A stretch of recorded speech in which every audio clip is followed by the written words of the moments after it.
இல்லை என்று தன்னுடைய கருத்தை கூறியிருக்கிறார்கள். அது உண்மையும் கூட.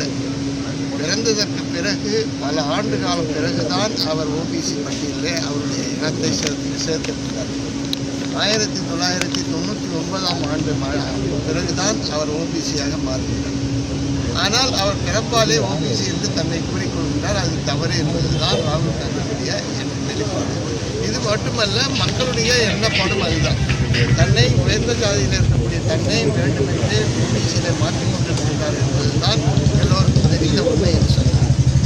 அப்படிப்பட்ட நிலையிலே அதை கண்டித்து இங்கே இருக்கக்கூடிய பிஜேபி ஆளும் தன்னுடைய செயல்பாட்டை செய்து அவர்கள் அதற்கு உண்டான விளக்கத்தை தர வேண்டும் ஒழிய வேண்டுமென்று ராகுல் காந்தி இல்லை என்று தன்னுடைய கருத்தை கூறியிருக்கிறார்கள். அது உண்மையும் கூட. பிறந்ததற்கு பிறகு பல ஆண்டு காலம் பிறகுதான் அவர் ஓபிசி பட்டியலிலே அவருடைய இனத்தை சேர்த்திருந்தார்.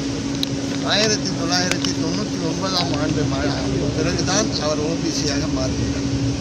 ஆனால் அவர் பிறப்பாலே ஓபிசி என்று தன்னை கூறிக்கொள்கிறார். அது தவறு என்பதுதான் ராகுல் காந்தியுடைய நிலைப்பாடு. இது மட்டுமல்ல, மக்களுடைய எண்ணப்பாடும் அதுதான்.